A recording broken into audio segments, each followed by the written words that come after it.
Okay, well, it's working now. Here's here's another way of splitting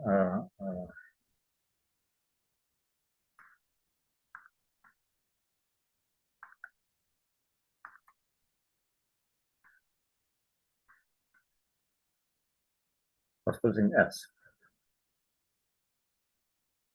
and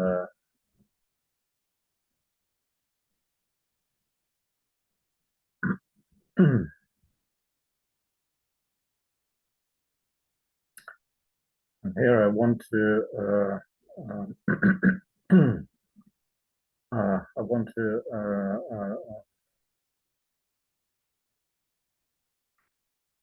I want to complexify everything. So I want to replace the Clifford algebra of T upper star of x with its complexified version.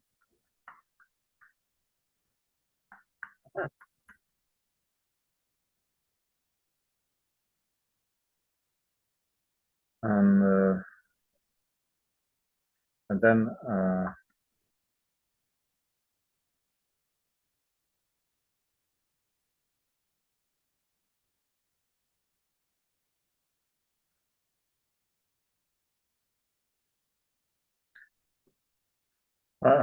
take a module over this complexified Clifford algebra. Well, for example, I could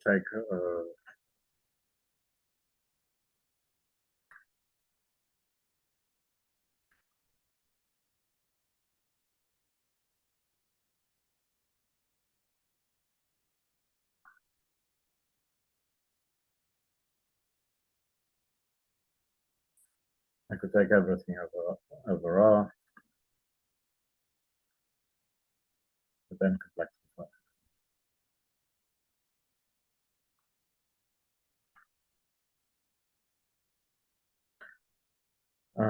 Well, I also assume that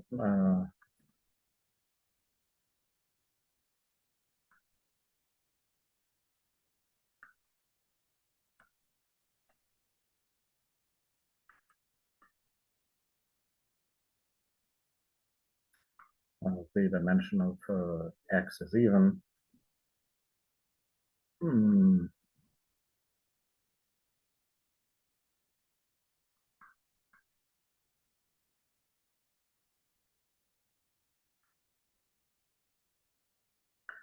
Well, well, first of all, let me take E1, En, an orthogonal basis of Rn with the standard metric.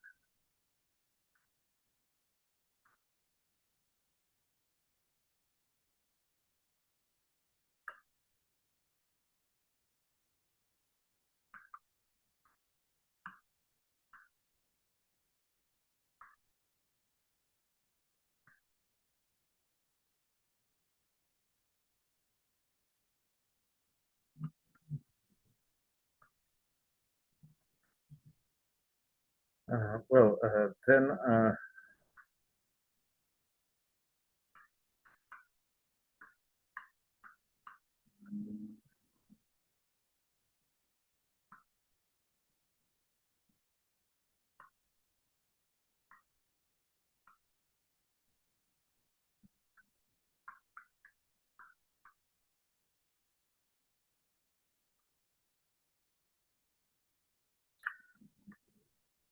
well, I multiply all elements of this standard basis, and what do I get? I get something, and then I multiply it by a factor of I to the 1/2 of the dimension, and the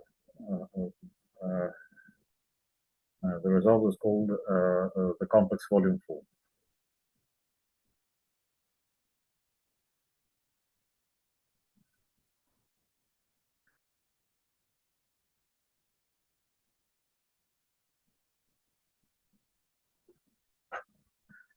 Okay, now well, the complex volume form is invariant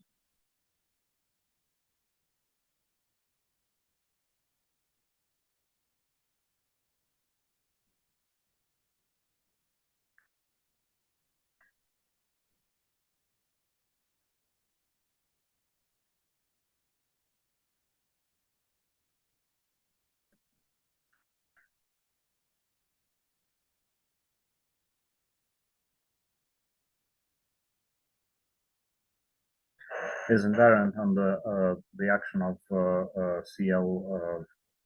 Sorry, under the action of SON. Well, again, it's a straightforward check. Well, what else?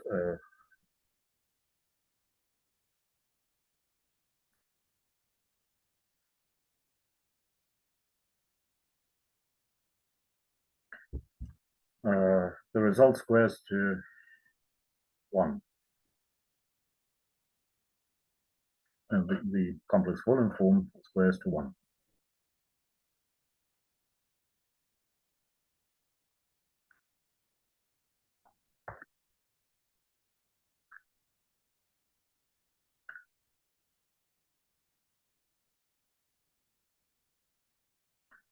Well, since the volume form is invariant under the action of and so on, it gives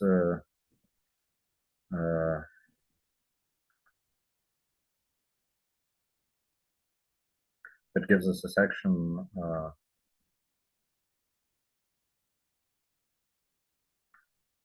which we denote using the same symbol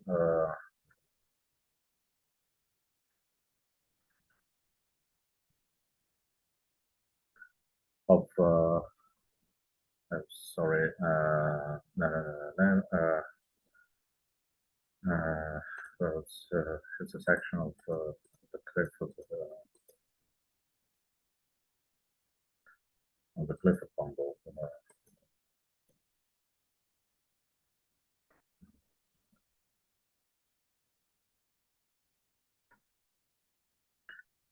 Section of what CL T alpha star of X times C.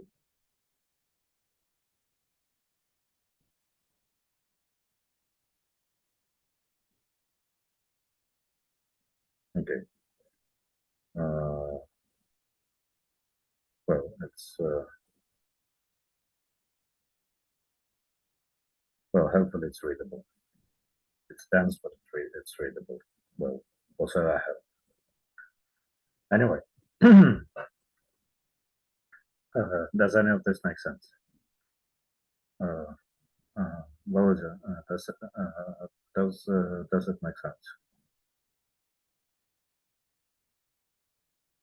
Well, yes, I suppose it does. Okay, so we have a section, and moreover, this section is parallel. Why is it parallel? Well, because the element we constructed it from is invariant with respect to the action of SON, and the bundle, the Clifford bundle, is induced from an SON principal bundle.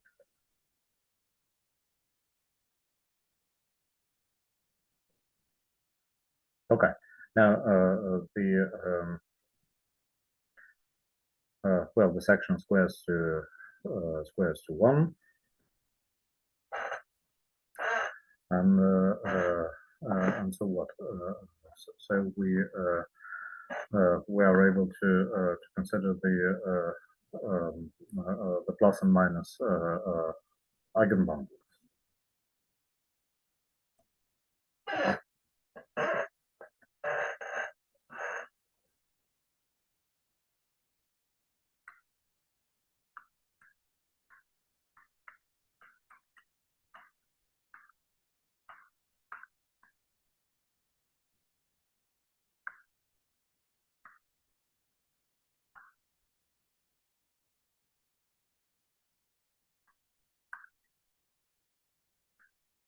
of omega c. Well, the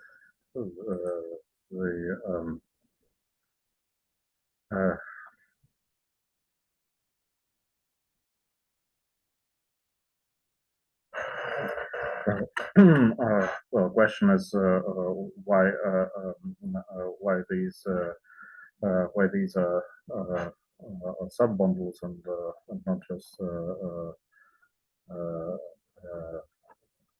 collections of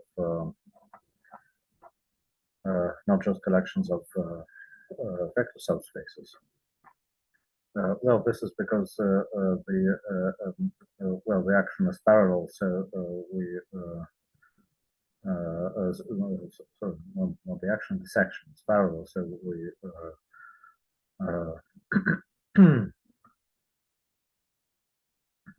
we're able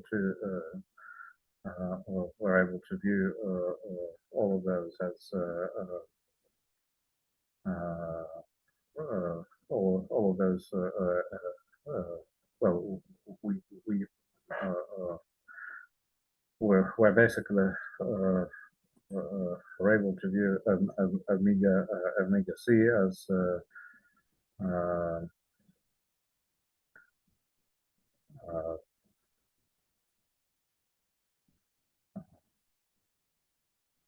well as a single of the neighborhood of of an element of the base omega c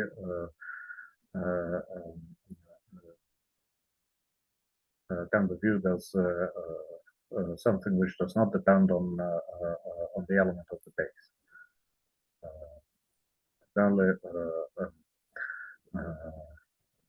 It only depends on well, it acts in the same way in all fibers. Okay, now the gist is that if I take S equal CL to the star of X, which is isomorphic to just the exterior algebra as a bundle,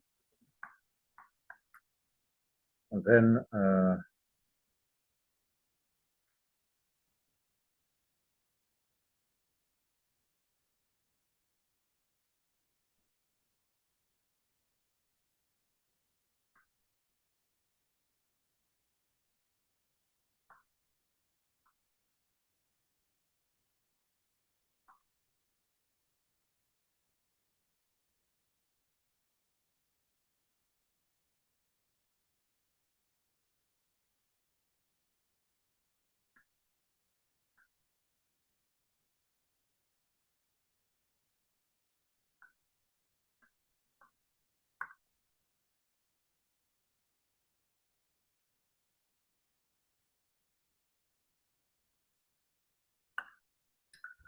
the subbundles as plus and as minus are by the way, well, I need to complexify everything, but this is not surprising. We did exactly the same when we discussed the signature operator. So this procedure, which uses the complex volume form, generalizes the one we already saw when we talked about the signature operator. So the signature operator, same as the Dirac, same as the Hodge operation, are particular cases of the Dirac operator. If we split the forms into even and odd parts for the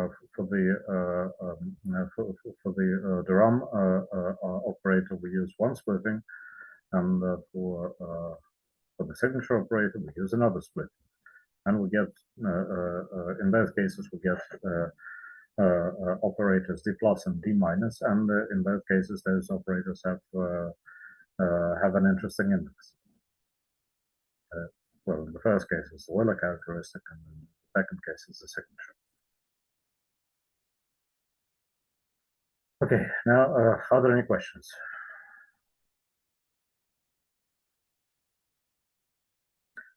Okay, now let's consider another class of examples.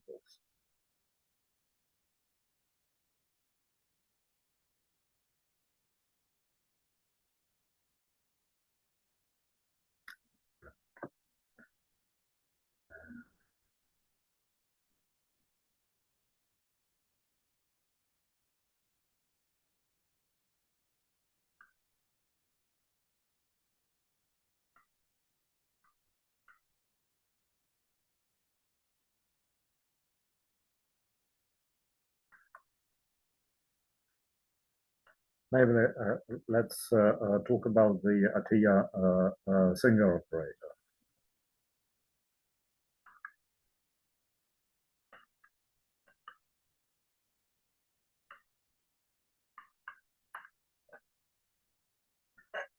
Which is also a particular case of the Dirac operator.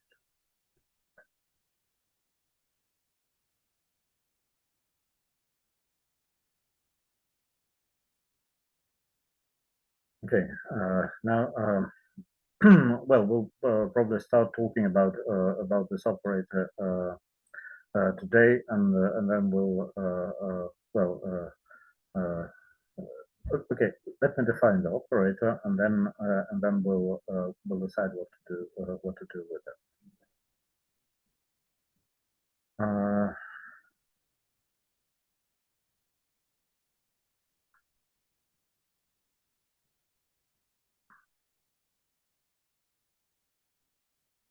Okay, so to begin with, let's assume again that the dimension of x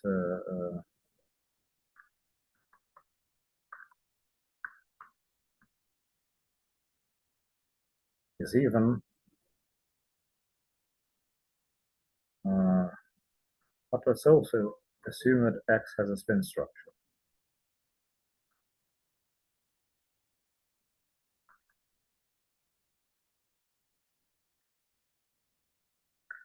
What on earth does this mean? Well, let's see. So we have Tx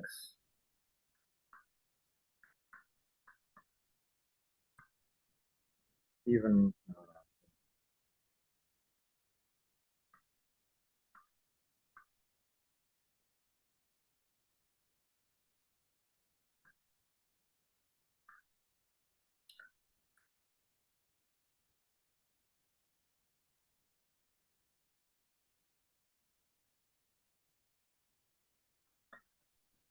so we we have this identity. The tangent bundle is obtained from some principal SO bundle.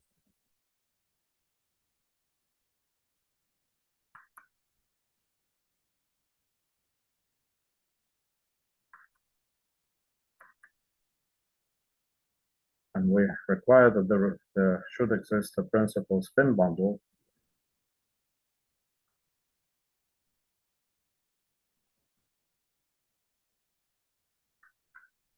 to spin, and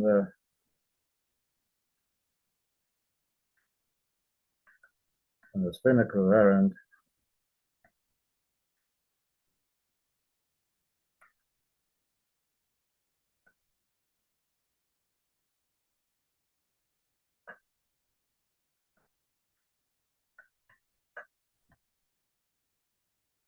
of bundles over X.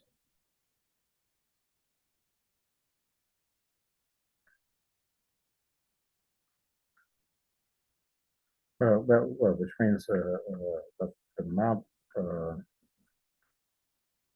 commutes with the projections to X. Okay, let's let's have a look.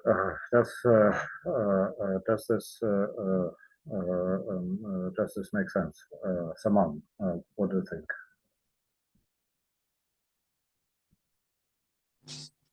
I guess I'm just lost because I forgot the definition of spin structure. Well, you explained last time, but I forgot. The definition is basically the last paragraph. We take a principle as a bundle, and then we require that there should be a principal spin bundle which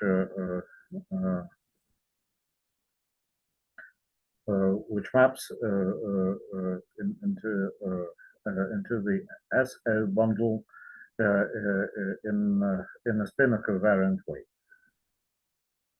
The group spin acts on the spin bundle by definition. Well, it acts on the SL bundle because we have a group homomorphism from spin to SL.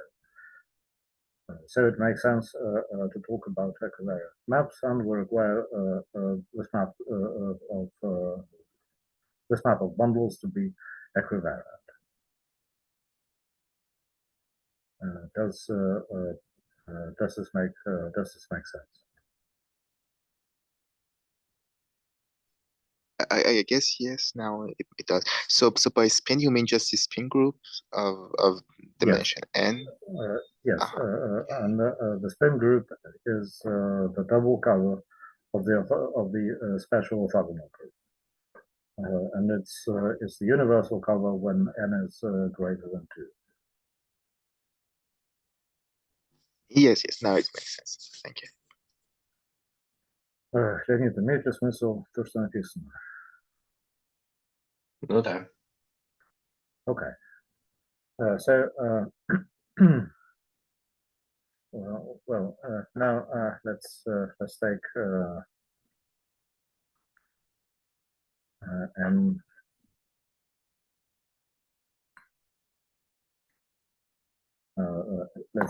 Let's take m to be the unique, irreducible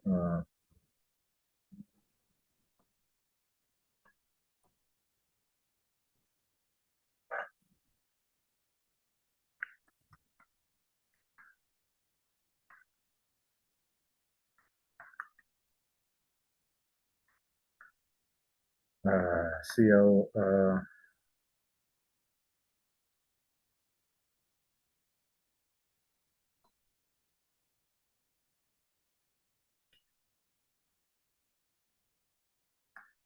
CLM tensor C module.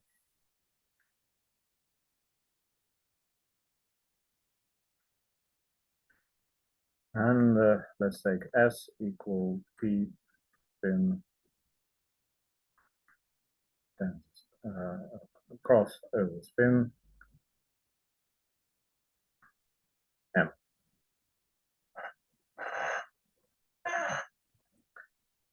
Okay.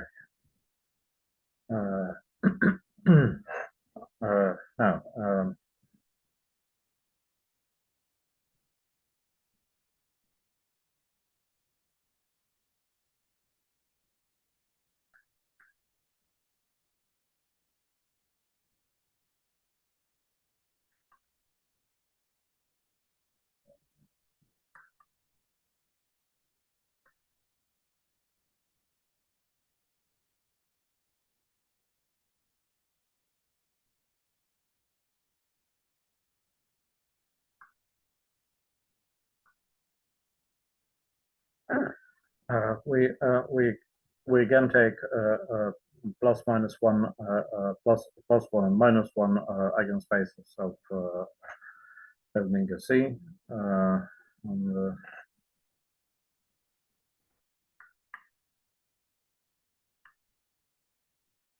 these are spin invariant.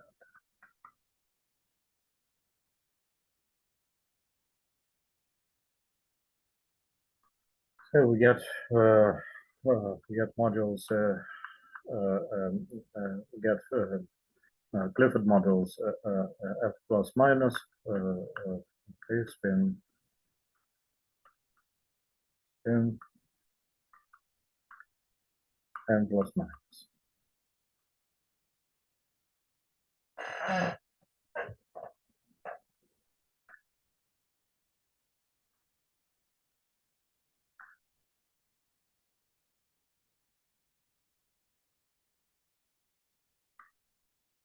And these are subbundles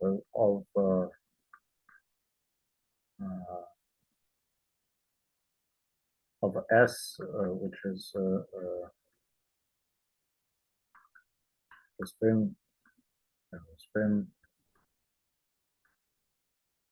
times n. And well, the fact that we have the spin group here is crucial. It's it is precisely this little extra piece of data which allows us to prove some results about spin manifolds, which are not true, for general manifolds, such as the Rocklin theorem. The extra 2 in the Rocklin theorem comes from the spin structure. Okay. Now, what do we need to check? Well, we need to check a few things in order for this to work. We need to check that the Clifford multiplication by an element of norm 1 is orthogonal. We need to check that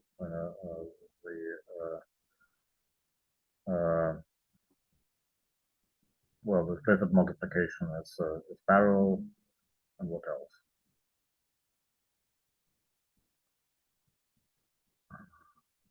I think this is it. Then we're able to define the Dirac operator and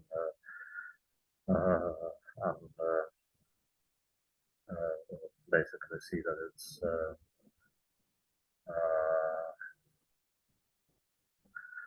self-adjoint and and its symbol is multiplication is given by Clifford multiplication.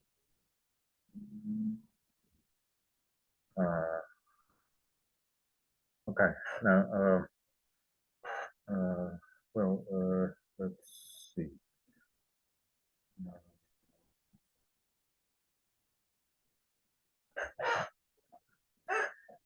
Well, both checks are straightforward, and we only have 10 minutes left, as Zoom gracefully informs us. My suggestion is, well, let's and the size, well, you're probably tired, and well, I'm tired, but I actually listening is more tiring than talking. So let's not check that that we have these properties.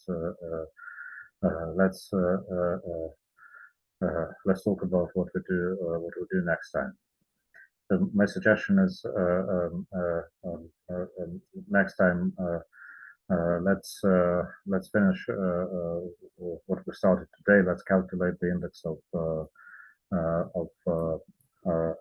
the last kind of Dirac operators that we saw today, and then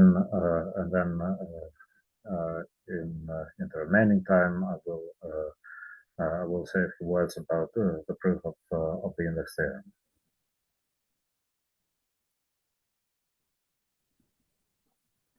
Okay, we'll just write write the things.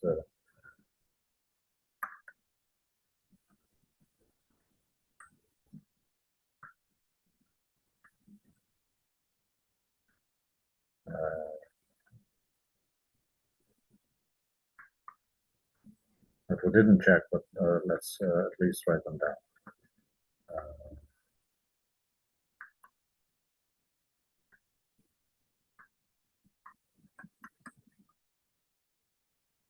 Clifford action on what?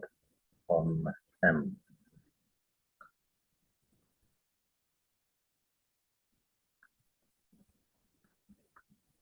With respect to some metric.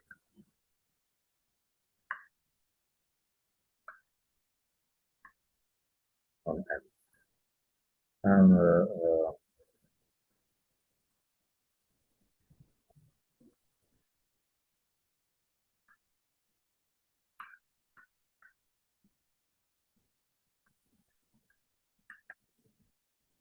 And the Clifford action CL CLN tensor C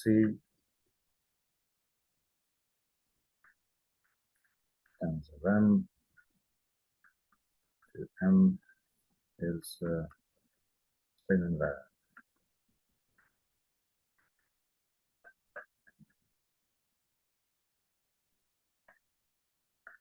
And so the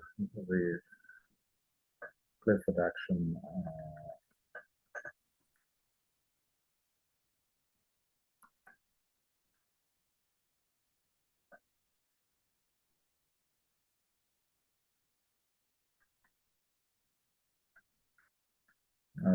if we consider it as a map of bundles, is parallel.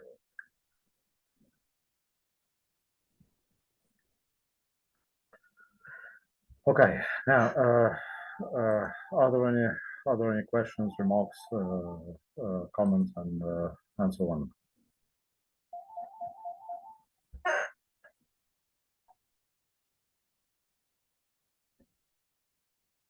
I have a question about the exam. I want to ask, have you sent the problems or no? Well, no, not yet. I'm sorry.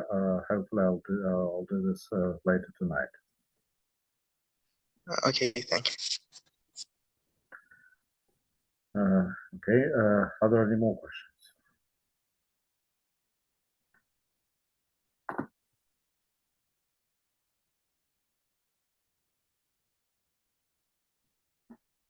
Okay. So there's something in the chat. Sorry, I have to go. Okay. Well, no worries. Anyway, we're almost done. Well, it looks like there aren't any more questions or remarks. Let's call it a day, and on Tuesday we'll finish this part and talk a little about the proof of the index theorem. Okay, well then this is it, and shall we? I think we need to turn this off.